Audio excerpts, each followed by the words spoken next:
नमस्कार, महाफास्टमध्ये घेऊया महत्त्वाच्या बातम्यांचा वेगवान आढावा।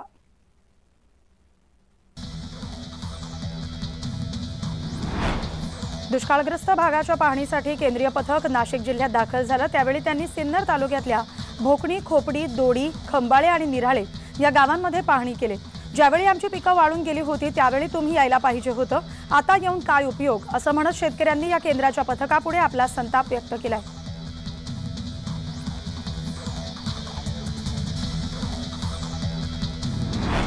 सादोळा, माजलगाव तालुक्यात सर्वत्र अवकाळी पाऊस पडल्यामुळे हरभरा पिकाला मोठा फटका बसला। हरभरा पिकाला जास्तीचा पाऊस चालत नसल्यामुळे हे पीक नष्ट होताना दिसते। शेतकऱ्यांच्या नुकसान झालेल्या पिकांचं प्रशासनाने तात्काळ पंचनामे करावेत, अशी मागणी आता करण्यात येते।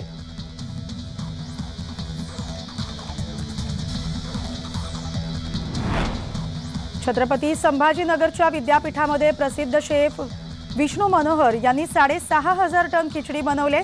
एशिया बुक ऑफ रेकॉर्डमध्ये त्याची नोंद झाली। या खिचडीचा उपस्थितांनी आस्वाद घेतलाय। ही खिचडी उत्तम दर्जाची बनली असल्याच्या भावना उपस्थितांनी व्यक्त केल्यात। विष्णू मनोहर हे राम मंदिराच्या उद्घाटनाच्या दिवशी अयोध्येत देखील 500 टन शिरा बनवून वर्ल्ड रेकॉर्ड करणार असल्याचं म्हटलं जाते।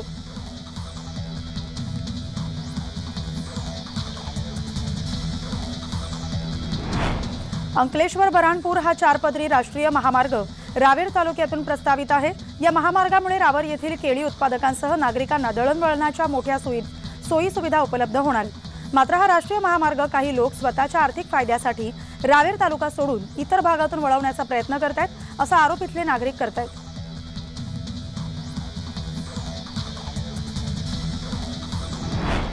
पुणे महानगरपालिका आयोजित बालक पालक हा गोष्ट सांगण्याचा सामूहिक कार्यक्रम नुकताच पार पडलाय। यावेळी एकाच वेळेस 5,000 मुलांना गोष्ट सांगण्याचा विश्वविक्रम करण्यात आलाय।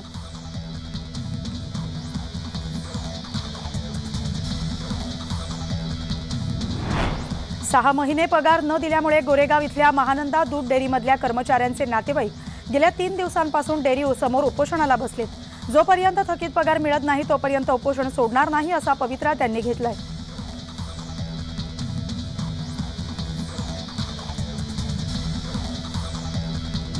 मनोज जरांगेंना समर्थन देण्यासाठी आणि आरक्षणाच्या मागणीसाठी बार्शी इथले रवींद्र लोकरे हे राष्ट्रपतींची भेट घेणार आहेत। त्यांच्याकडे आरक्षणाची मागणी करणार आहेत। त्यासाठी त्यांनी बार्शी ते दिल्ली असा सायकल प्रवास सुरू केलाय।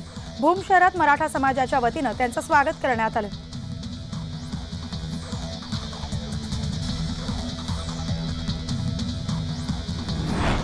नाशिकमध्ये कांद्याच्या दरात घसरण सुरू आहे। कांदा निर्यात बंदी केल्यानंतर कांदा दरात ही घसरण कायम आहे। दरात सरासरी 1,500 ते 2,000 रुपये घसरण कायम आहे।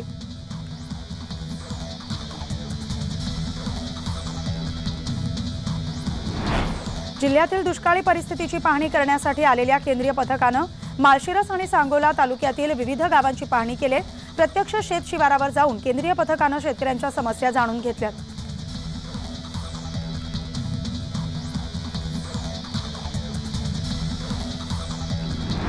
बुलढाणा जिल्ह्यातील अनिल चव्हाण यांच्या 3 एकर तुरीच्या शेतात मधोमध गांजाच्या झाडांची लागवड केली होती।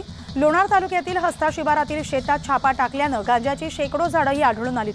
तब्बल 1,40,00,000 रुपयांचा गांजा यावेळी स्थानिक गुन्हे शाखेच्या पथकानं जप्त केलाय।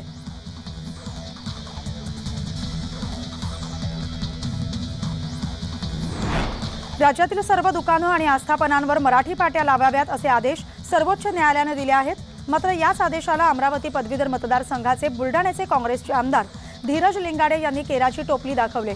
त्यांच्या विदेशी दारू विक्रीच्या दुकानावर अजूनही इंग्रजी पाट्या पाहायला मिळतात।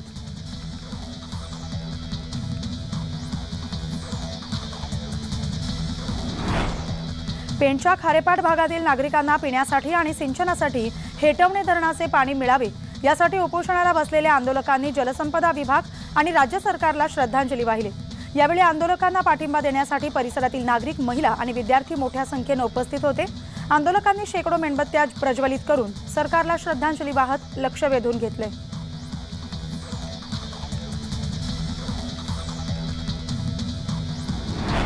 म्हाडा मुंबई मंडळाच्या सोडतीतील यशस्वी अर्जदारांना पहिल्या टप्प्यातील उर्वरित रकमेचा भरणा करण्यासाठी 15 दिवसांची अतिरिक्त मुदतवाढ देण्याचा निर्णय म्हाडानं घेतलेला आहे।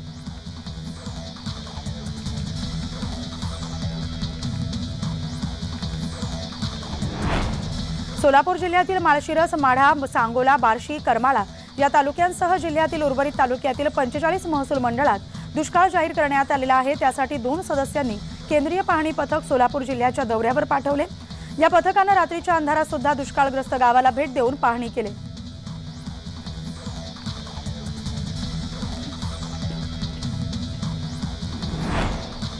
गोंदिया जिल्ह्यात आलेल्या अवकाळी पावसामुळे शेतकऱ्यांचं मोठं नुकसान झालंय।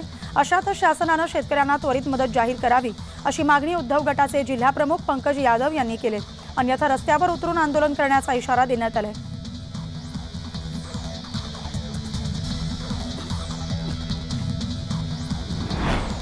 महापालिकेतील घनकचरा विभागाच्या उपायुक्तांची तडकाफडकी बदली करण्यात आली। घनकचरा विभागाच्या उपायुक्त चंदा जाधव यांना पदावरून हटवण्यात आलेले आहे। त्यांच्याकडे शिक्षण विभाग सोपवण्यात आले। उपायुक्त संजोग कबरे यांच्याकडे घनकचरा विभागाची सूत्र देण्यात आली।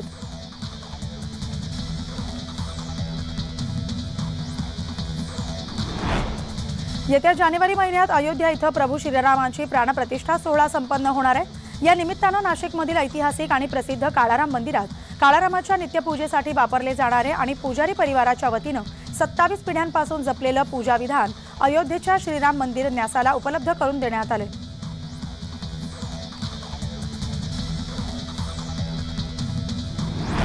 भाषण आणि अभिव्यक्ती स्वातंत्र्याच्या अधिकाराचा अमर्याद वापर करू दिला जाऊ शकत नाही। तो करू दिल्यास घातक परिणामांना सामोरं जावं लागेल अशी टिप्पणी उच्च न्यायालयानं नुकतीच केली। समाज माध्यमांवरून प्रसिद्ध केलेल्या मजकुरावरून हिताची कंपनीनं कर्मचाऱ्यांची केलेली बडतर्फी ही योग्य ठरवताना न्यायालयानं ही टिप्पणी केली।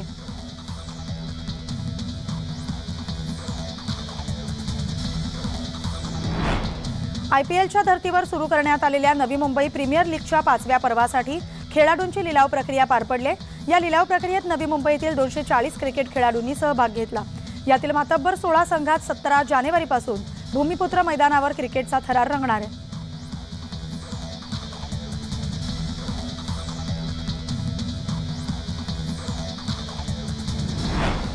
चित्रपट अभिनेता शाहरुख खान हा आपल्या आगामी डंकी चित्रपटाच्या टीम सोबत साईबाबांचं दर्शन घेण्यासाठी साईबाबा मंदिरात गेला। यावेळी शाहरुख खान सोबत सुहाना खान, विकी कौशल, तापसी पन्नू, बोमन इराणी, सतीश शहा आणि इतर काही सहकलाकार उपस्थित होते।